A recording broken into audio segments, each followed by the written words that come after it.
ہم بستری کے غلط طریقے اور سائنس۔ اس طرح ہم بستری کرنے سے عورت کی فضلے کی نالی میں زخم اور کینسر، اس طرح ہم بستری کرنے سے مرد کا عضو خاص سکڑنا اور باریک ہونا شروع، اس طرح ہم بستری کرنے سے مردانہ قوت کمزور اور آتش کا مرض ہو، اس طرح ہم بستری کرنے سے عورت کو سخت تکلیف ہوتی ہے۔ بسم اللہ الرحمن الرحیم۔ محترم ناظرین، نکاح شوہر اور بیوی کے درمیان ایک مضبوط رشتے کا نام ہے جو آپسی محبت و ہمدردی پہ قائم ایک دوسرے کو سکون پہنچانے کا باعث ہے۔ اللہ تعالیٰ کا فرمان ہے وَمِنْ آیَاتِهِ أَنْ خَلَقَ لَكُم مِّنْ أَنفُسِكُمْ أَزْوَاجًا لِتَسْكُنُوا إِلَيْهَا وَجَعَلَ بَيْنَكُم مَّوَدَّةً وَرَحْمَةً إِنَّ فِي ذَلِكَ لَآيَةً لِقَوْمٍ يَتَفَكَّرُونَ۔ ترجمہ، اور اس کی نشانیوں میں سے ہے کہ تمہارے ہی جنس سے بیویاں پیدا کیں تاکہ تم آرام پاؤ، اس نے تمہارے درمیان محبت اور ہمدردی قائم کر دی، یقیناً غور و فکر کرنے والوں کے لیے اس میں بہت پریشانیاں ہیں۔ زندگی میں سب کچھ ہو مگر سکون میسر نہ ہو تو زندگی کسی کام کی نہیں۔ اللہ اپنے بندوں پر رحم فرماتے ہوئے ان کو سکون پہنچانے کے باعث ان کے جنس سے اس لیے بیوی پیدا کی جس سے شادی کر کے انسان زندگی کو خوشگوار اور پرسکون بناتا ہے۔ ہم بستری کے غلط طریقے اور سائنس۔ شرعی اعتبار سے بیوی سے جس طرح چاہیں صحبت کر سکتے ہیں، کھڑے ہو کر، بیٹھ کر، لیٹ کر، آگے کی طرف سے، پیچھے کی طرف سے، اگلی شرمگاہ میں، مرد اوپر ہو اور عورت نیچے یا اس کے برعکس، سب طرح بیوی سے صحبت کرنا جائز و درست ہے۔ البتہ پچھلی شرمگاہ پاخانے کے مقام میں صحبت کرنا جائز نہیں، حرام ہے۔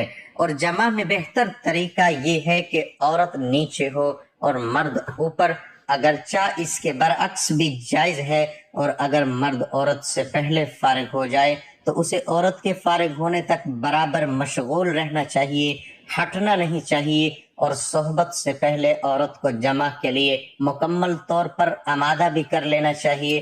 پیار و محبت کی باتیں اور کام کے ذریعے عورت کو مکمل طور پر تیار کیے بغیر صحبت کرنا اچھا نہیں، اور صحبت کے بعد دونوں کو پیشاب بھی کر لینا چاہیے تاکہ اگر منی کا کوئی قطرہ سوراخ میں رہ گیا ہو تو وہ خارج ہو جائے۔ محترم ناظرین، آج سے 1400 سال پہلے حضور صلی اللہ علیہ وسلم نے ہم بستری میں جس چیز کو منع کیا اور حرام قرار دیا، آج سائنس اسی سے منع کرتی ہے، بلکہ مرد کو نامرد اور کینسر تک کے نقصانات بھی بیان کرتی ہے۔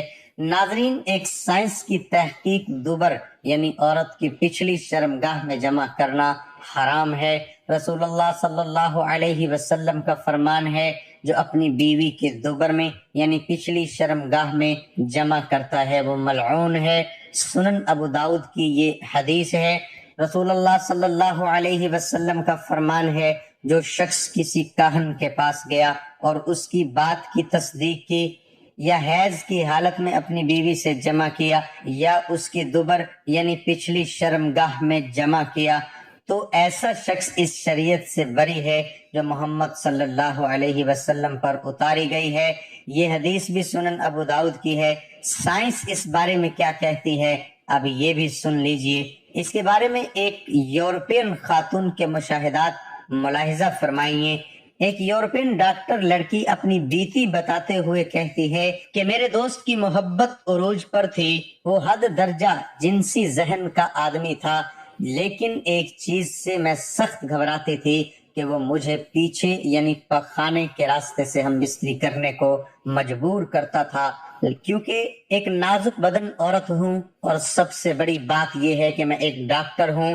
میں نے پہلے تو کئی بار منع کیا لیکن میرا بوائے فرینڈز نہ مانا۔ آخر کار میں ایک دن مجبور ہو کر اس کے لیے الٹی لیٹ گئی۔ اس نے جب اپنا عضو شدت سے میرے عقبے راستے سے اندر کیا تو مجھے حد درجے تکلیف ہوئی، یہاں تک کہ میں بے ہوش ہو گئی، لیکن اس کے باوجود اس نے مجھے نہ چھوڑا۔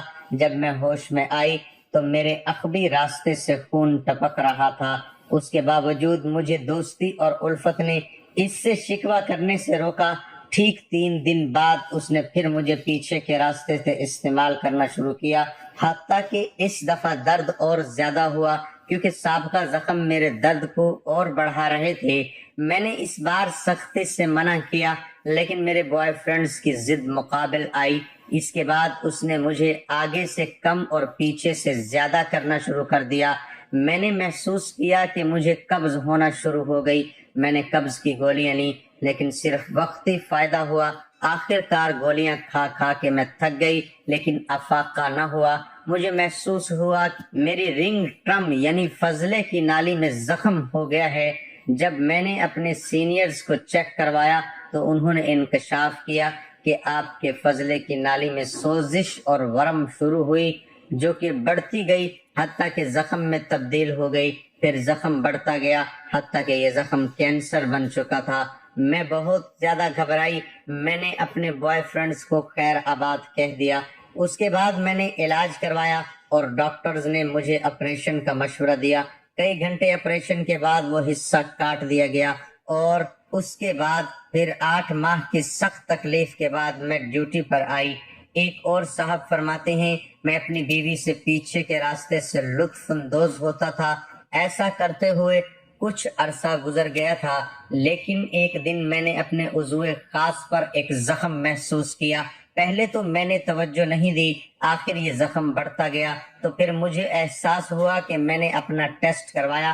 ٹیسٹ رپورٹ کا رزلٹ سامنے آیا تو واضح ہوا کہ مجھے آتش ہو گیا ہے جو اتنا خطرناک مرض ہے جو کہ نسلوں تک جاتا ہے، خاص طور پر وائرس آتش۔ ناظرین، میں اپنی طرف سے بتاتا چلوں، آتش کی جو بیماری ہے یہ مرد کے عضو خاص میں ہوتی ہے اور شاید میں نے اس کے بارے میں پڑھا تھا کہ یہ صرف انسان کو ہوتی ہے۔ میں نے اپنا علاج شروع کیا، میرا عضو خاص اکھڑنا شروع ہو گیا حتیٰ کہ بالکل چھوٹا اور باریک ہو گیا۔ اس کے بعد میں عورت کے قابل نہ رہا۔ میری زخم تو ٹھیک ہو گئے لیکن میری جنسی زندگی ختم ہو گئی۔ معزز سامعین، عورت کے پیچھے مقام میں ہم بستری کرنا شریعت نے بھی حرام قرار دیا ہے اور سائنس سے بھی آپ اس کے نقصانات جان سکتے ہیں۔ ناظرین، یہ تھی ہماری آج کی ویڈیو۔ امید کرتا ہوں آپ کو ہماری آج کی ویڈیو اچھی لگی ہوگی۔ دعا ہے کہ اللہ تعالی ہم سب کو شریعت کے مطابق زندگی گزارنے کی توفیق عطا فرمائے اور ہم سب کو 5 وقت نماز باجماعت ادا کرنے کی توفیق عطا فرمائے۔ آمین ثم آمین۔